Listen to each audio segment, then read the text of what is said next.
Pagi, saya Distela Rasati kembali lagi di Sapa Indonesia Pagi spesial tahun baru. Nah, ada yang spesial juga karena saya diundang secara spesial oleh Menteri PU Pak Dodi Hanggodo. Selamat pagi Pak Dodi. Selamat pagi Mbak Andin. Apa kabar Pak Dodi? Baik, Mbak. Sehat Mbak. Sehat. Nah Pak Dodi, ini adalah kali pertama berarti ya Pak Kompas Kali pertama, TV? ya, saya kali pertama. Dan kita terima kasih sekali loh Pak sudah diundang di kantor. Ya Pak, saya mau ngobrol-ngobrol nih Pak. Pak Dodi ini kan berarti baru 2 bulan ya Pak menjabat sebagai Menteri PU, Menteri Pekerjaan Umum begitu ya. Nah, saya penasaran nih, Pak Dodi awalnya ini menerima telepon untuk diberikan amanah itu memang sudah jauh-jauh hari atau gimana sih Pak awal mulainya cerita Enggak, boleh Mbak, Pak? Enggak, benar-benar super mendadak. Saya masih ingat tuh, saya landing hari apa ya? Minggu pas Senin gitu, London karena saya mau ngantar anak saya sekolah S2. Oh, tadinya mau ngantar anak sekolah? Iya, cuman beneran ngantar anak saya sekolah, ngambil S2 di London. Saya landing sama istri sama anak saya. Minggu malam, Senin siang waktu London ditelepon. Mas, balik ke Jakarta sekarang. Loh, ada apa? Langsung kalimatnya sekarang gitu ya? Sekarang. Saya ini di London loh, bukan di Indonesia gitu. Nggak bisa Mas, sekarang gitu.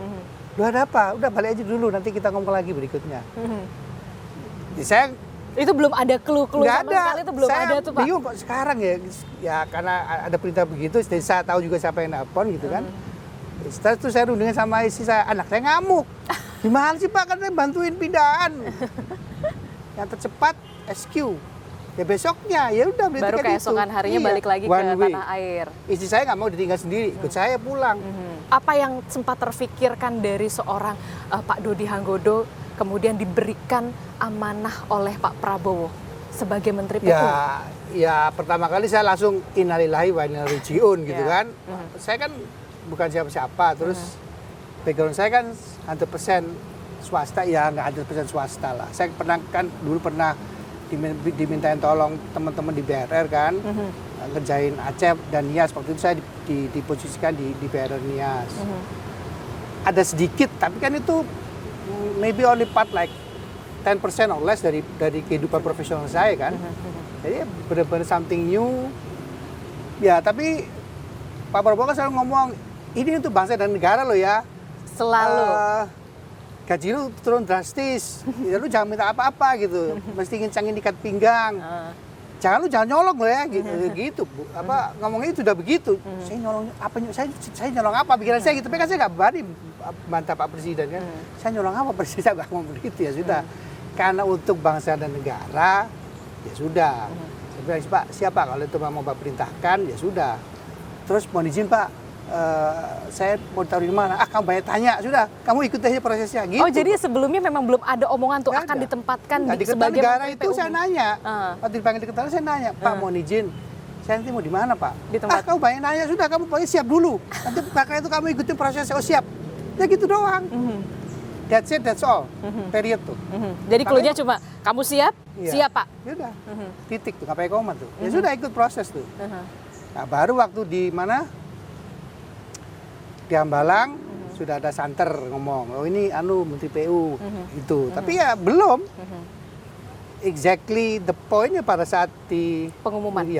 Ketika diminta untuk bisa siap begitu ya, ditempatkan di dalam posisi apapun untuk demi bangsa dan juga negara, apa pesan dan juga amanah yang kemudian paling Pak Dodi ingat dari Pak Prabowo kala itu?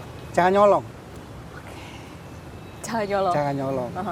Terus, jangan nyolong uang rakyat. Ya, jangan nyolong uang rakyat. Itu yang pertama. Yang kedua, kalau kamu ditempatkan dimanapun, minimalkan atau nolkan semua kebocoran. Maksimalkan apapun yang kamu bangun untuk kepentingan rakyat. Itu yang cuma dua itu aja. Itu dua pesan yang. Buat titik, nggak pakai koma tuh. Udah.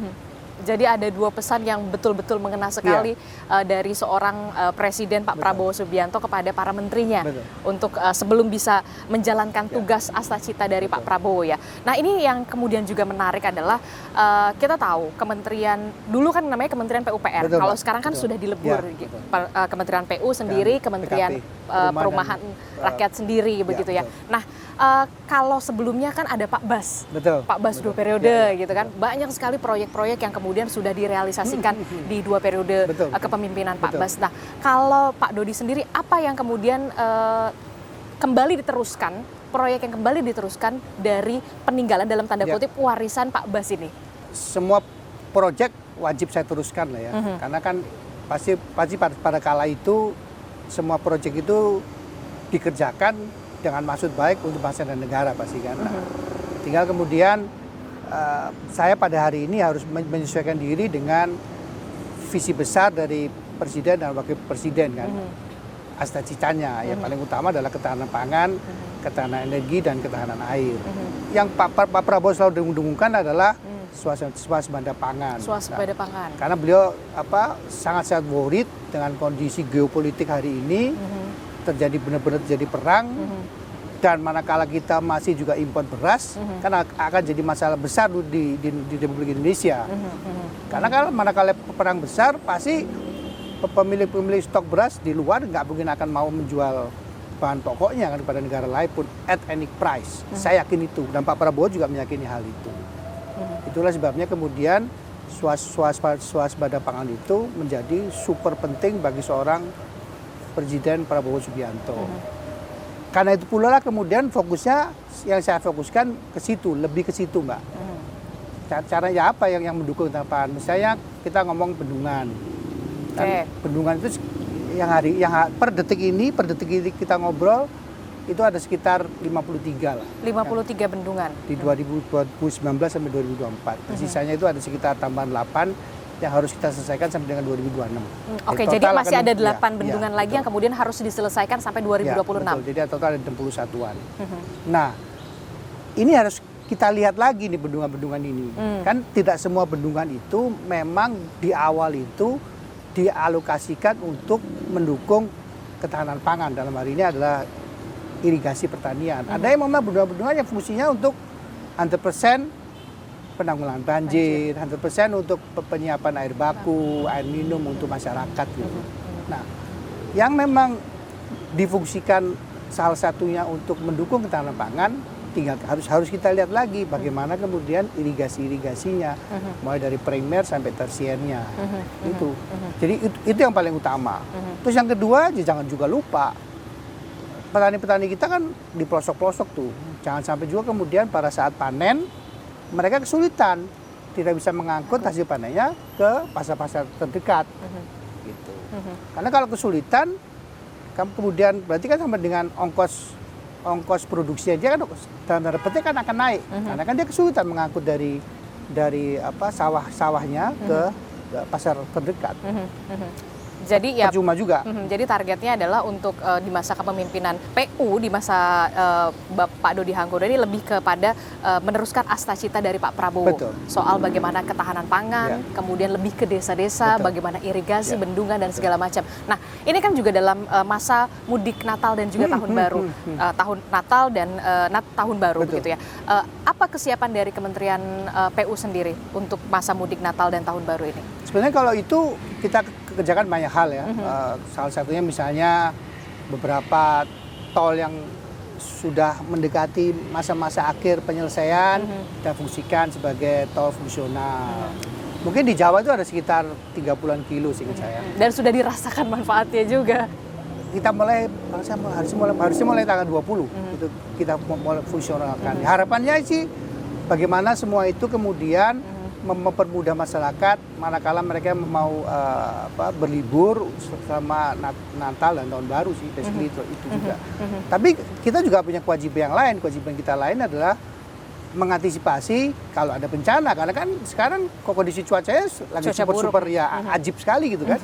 BMKG sudah demikian gencarnya me-warning kita semua gitu. Nggak cuma masalah hujan tapi juga gunung berapi dan seterusnya. Jadi kami juga harus mengidentifikasi titik-titik mana yang kira-kira akan terjadi banjir. Yang akan kalau banjir kan yang kita perhatikan apakah banjir ini berdampak ke sawah satu, apakah banjir ini berdampak ke jalan nasional dua. Itu kan kita harus lihat dengan jernih. Makanya kemudian beberapa bulan lalu saya ingat saya sekitar Oktober sampai dengan November kita sudah survei tuh ke seluruh Indonesia titik-titik mana yang kita anggap akan membahayakan pada saat libur Natal dan Tahun Baru. Jadi sudah dimitigasi dan dipeta-petakan ya Pak ya? Dan di situ kita tempatkan alat berat, kita tempatkan sirtu dan segala macam, sehingga manakala ada bencana, kita bisa bantu tanggulangi dengan cepat. Oke. Kira-kira gitu. Ini saya lagi di kantor Kementerian PU yang luar biasa, tamannya bagus sekali ya Pak. Boleh kita bergeser ya Pak ya untuk membahas topik yang lain? Siap. Berarti sudah berkantor di gedung Kementerian Pekerjaan Umum sudah 2 bulan lamanya. Sudah 2 Pak, bulan. Sudah betah Pak? Sudah merasa? Ya, harus betah. Harus betah ya? Harus betah. Oh, ya Pak, ini membahas siap ya, harus betah lah. Iya, harus siap untuk bisa mengabdikan pada negara ya. Betul. Oke, Pak, ini kita membahas soal proyek IKN nih Pak. Apa kabar proyek IKN? Demen banget suara anak IKN. Bingung saya, padahal sudah ada otoritanya. Terus pertanyaan ke sana. Kalau IKN sih basically kami hanya meneruskan yang sudah terjadi di 2024, yang sudah dianggarkan di 2024. Itu aja. Ya, kalau ada sesuatu yang baru, langsung diinikan ke otorita. Jadi kami nggak mengerjakan yang sesuatu yang baru sih. Itu sih Mbak. Kecuali kemudian nanti ada penugasan baru dari Pak Presiden ya. Tapi per detik ini Pak Presiden hanya mengatakan kamu selesaikan yang kemarin. Nah, kemudian yang baru nanti akan dikerjakan oleh otorita. Kira-kira gitu sih Mbak. Berarti tinggal meneruskan saja begitu ya, legacy dari Pak Bas.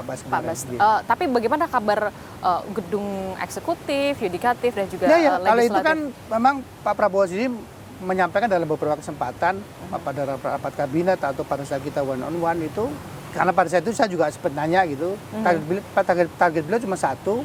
Ketiga gedung ini, eksekutif, legislatif, yudikatif itu selesai di paling lambat 17 Agustus 2029. Lebih cepat lebih bagus. Tapi beliau juga 2029 oke lah. Dibilang begitu, bahasanya begitu. Ya sudah, begitu saja dulu gitu. Nanti yang lain-lain katanya kita pikirkan berikutnya. Karena beliau juga mengatakan ke kami, kan anggaran kita juga tidak wah-wah sekali kan, amat sangat terbatas gitu. Sehingga kemudian prioritasnya hari ini agak sedikit geser. Agak bergeser sedikit. Betul. Tapi bukan berarti kemudian yang lama tidak kita kerjakan, enggak, tetap kita kerjakan, cuman mungkin pace-nya saja agak sedikit disesuaikan karena keterbatasan anggaran dan karena ada perubahan dari visi misi dari Pak Presiden. Itu aja sih Bu. Jadi memang untuk prioritasnya mengikuti asta cita dari Presiden Pak Prabowo begitu ya. 2028 jadi Pak Prabowo sudah bisa berkantorkah di IKN? Ini pertanyaan jebakan Batman nih. Enggak lah. Apa begini, menurut saya sih kalau saya pribadi mengatakan saya ini kan cuman pembantunya Presiden nih, pembantu. Dalam hal ini saya disuruh jadi tukang nih, tukang bangun di IKN. Ya sudah, tugas saya sebagai pembantu Presiden yang ditugaskan menjadi tukang, ya saya jadi tukang aja. Nah pada saat IKN jadi, ini misalnya pada saat suatu kita sudah selesai, serah beliaunya mau berada di Jakarta, di Bogor, di Bali, dimanapun yang beliau punya istana ya terserah beliau. Tapi ketika Pak Prabowo sudah menyatakan mungkin ingin berkantor di 2028, berarti ya bisa dikatakan sudah bisa siap lah untuk berkantor di IKN ya. Kita sih harapkan begitu ya Pak ya.